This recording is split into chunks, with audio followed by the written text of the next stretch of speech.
Встречайте наш очередной эксперимент под названием «Кованый карбон» со своей изюминкой. Сложности, неудачи и разочарования, но в итоге достойный результат. Приятного просмотра!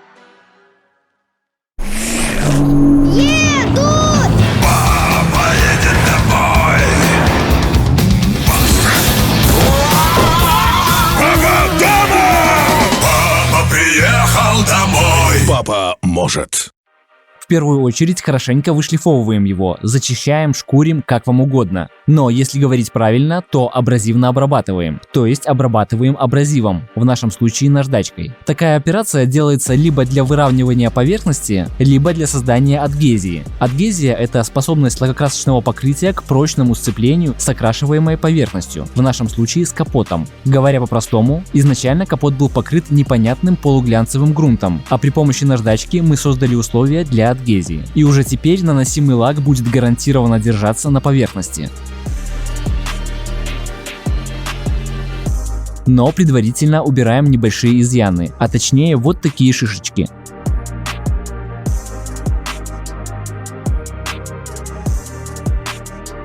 Затем осталось обезжирить и нанести первый слой лака – автомобильного акрилового лака. В данном случае лак будет играть роль клея. Выбор тут не случайный. Мы хорошо знаем этот материал и прекрасно понимаем, как он себя ведет.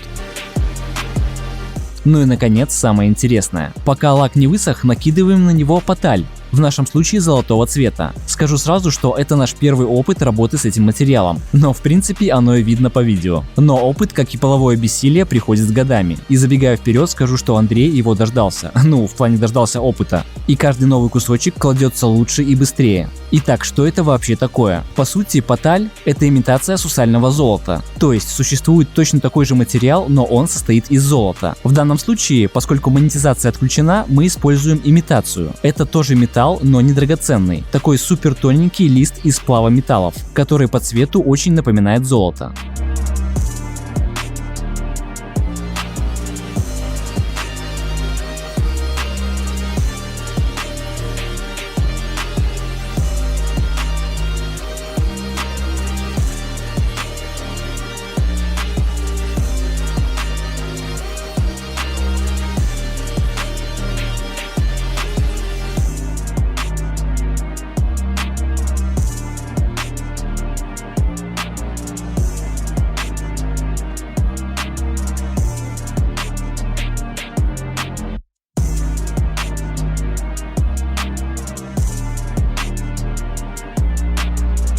В финале этот золотой слой мы зафиксировали тоненьким слоем лака. Следующим этапом занимаемся подсветкой. Для этого берем оптоволокно и нарезаем несколько сот таких прутков. Какая тут задумка? Изначально мы хотели получить вот такой результат, но немного модернизировать его. Дело в том, что поталь очень круто светится сама по себе, когда на нее попадает свет, а вот когда света нет, она практически незаметна. Эту проблему мы и хотели решить при помощи оптоволокна. Как это работает? Прутки оптоволокна мы собираем в пучки, которые стягиваем термоусадкой. Затем фиксируем вот в таком металлическом кольце, которое в свою очередь соединяется с системой подсветки с RGB-контроллером.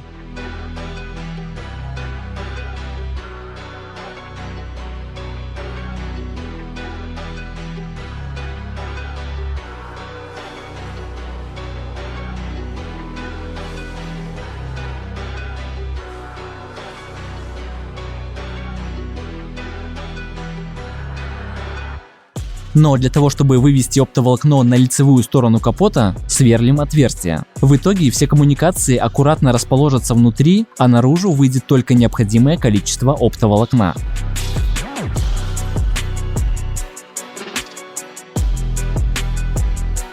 Сперва сверло потоньше, а затем рассверливаем ступенчатым.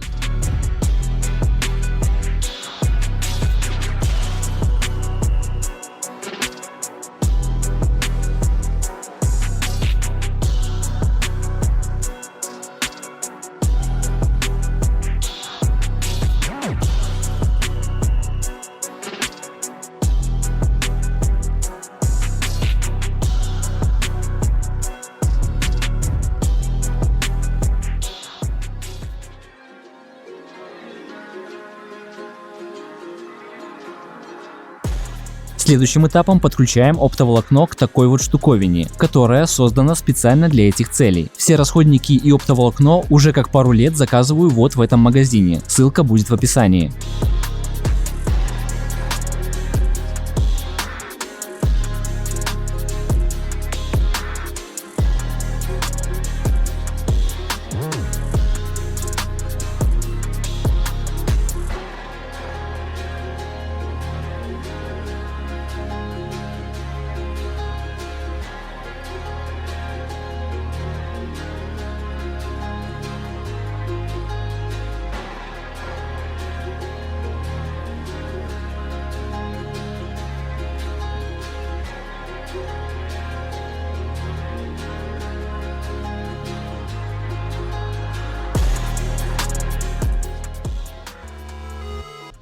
Спустя час работы 18 пучков выведены на лицевую сторону. Теперь осталось разложить и зафиксировать их по всей площади.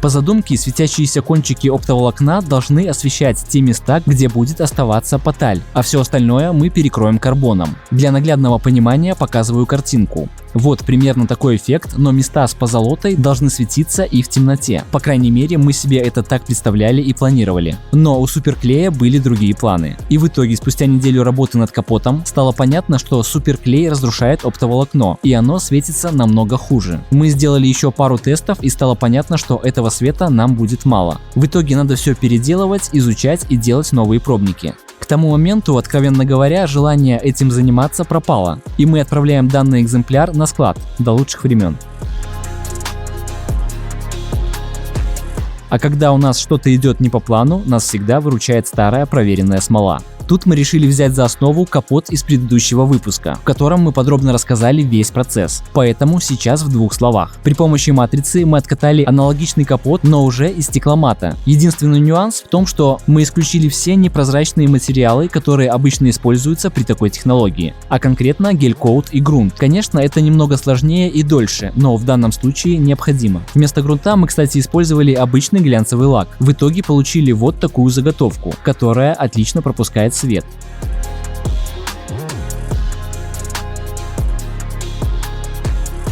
Но для того, чтобы картинка выглядела единой, капот покрываем тонким слоем базовой краски серо-графитового цвета, который максимально схож с цветом карбона. Этот слой придает нужный цвет, но все еще отлично пропускает свет, собственно, что и требовалось доказать. Наконец, переходим к самому интересному – работа с карбоном. Для того, чтобы получить данный эффект, необходимо использовать карбон вот с такой крупной шашкой. В нашем случае квадратики 27 на 27 мм. Карбон мы заказываем уже много лет в магазине Fusion. Это не реклама, а благодарность за отличную работу. Всегда все вовремя, четко и аккуратно. Смело рекомендую. Ссылки есть в описании.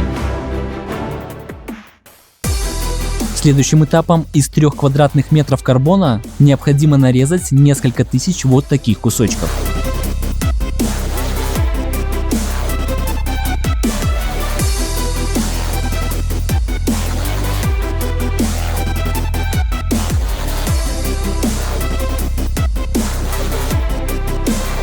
В итоге на это ушла 1/5 Андрея неделя, и уже на следующий день можно клеить так называемый кованый карбон. Клеится он на полиэфирную смолу, слой за слоем, кусочек за кусочком. Итак, что же вообще из себя представляет карбон и как его изготавливают? Углеродные волокна изготавливаются путем термической обработки тончайших нитей углерода с последующей карбонизацией, то есть нагрев в азотной среде, и графитизацией, то есть насыщением углеродом для повышения прочности. А сами углеродные ткани получаются уже путем плетения нитей или лент. Это не быстрый и не дешевый процесс. Изначально карбон разработан для спортивного автомобилестроения и космической техники, почти как в нашем случае. Но благодаря своим свойствам, таким как легкий вес и высокая прочность, он очень полюбился и в других отраслях промышленности. В самолетостроении, для спортивного инвентаря, медицинской техники и многого другого. Но в нашем случае это все же декор.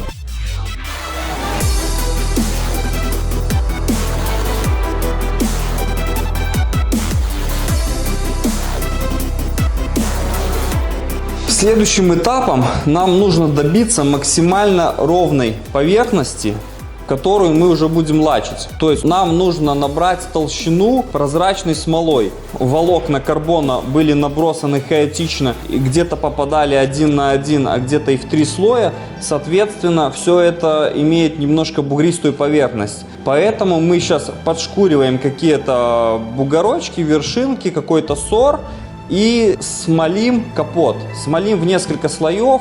И еще один такой лайфхак. Если какое-то место у нас оказалось все-таки косячным, то на следующий этап смоления капота мы можем смело закрыть новым ломтиком карбона и больше его засмолить, и все. Шкурим грубой наждачкой 120-й, смело, не стесняемся. Собственно, как Андрей сказал, так и сделал. А пока он подготавливает капот, хочу напомнить, что у нас есть телеграм-канал, где мы регулярно постим уникальный и интересный контент. Совсем недавно количество подписчиков перевалило за 20 тысяч. В честь этого события мы устроили розыгрыш крутых призов. Условие участия предельно простое. Вам всего-то надо быть подписанным на наш телеграм-канал и написать коммент под постом с розыгрышем. Все ссылки есть в описании. К слову, выиграть-то можно вот такую красоту. Ретро-торшер из фары мотоцикла, календарь с Волгатси и крутые подставки для телефона. Торопитесь, результаты будут уже 2 февраля. Вышкурили капот, но нужно чувствовать тонкую грань, чтобы не протереть карбон. То есть какие-то вот большие кратера мы оставляем, так как шкурить их нету смысла, здесь вышкурится пятно. Контролируем все при помощи обезжирки, то есть матовая поверхность, ничего не видно, поливаем обезжиркой. И таким образом мы ловим момент, когда стоит остановиться. Разводим очередную порцию смолы и проливаем весь капот. Изначально хлопья карбона мы приклеивали на полиэфирную смолу. Эффект линзы мы уже добиваем обычной эпоксидной литьевой смолой. И важное правило. Эпоксидка на полиэфирку клеится, а полиэфирка на эпоксидку не клеится. Льем как из стакана, и стягивать я буду все это мягким шпателем.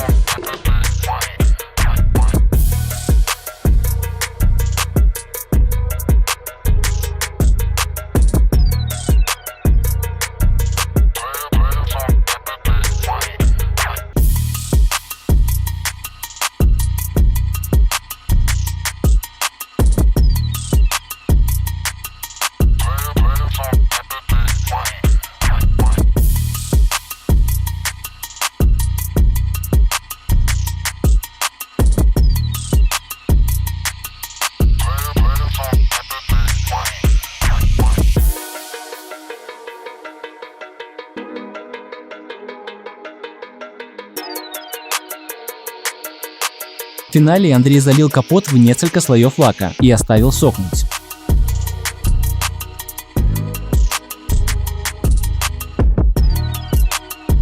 Тем временем мы занялись последним элементом, а конкретно подсветкой. Как вы помните, капот у нас сделан из стекломата, и он пропускает свет. Кусочки карбона разложены таким образом, что между ними есть пробелы, которые и будут светиться. А для того, чтобы они светились, Леша расклеивает десятки метров светодиодной адресной ленты. Как вы поняли, это точно такая же схема, которую мы юзали в предыдущем ролике со светящимся капотом. Там все рассказано в подробностях. Если не смотрели, очень рекомендую. В итоге мы соединили две части капота, накинули его на машину и получили вот такой результат. Обязательно пишите свое мнение, как вам такой тюнинг. Залетайте в наш телеграм-канал, участвуйте в розыгрыше. Спасибо за просмотр и добра от топора.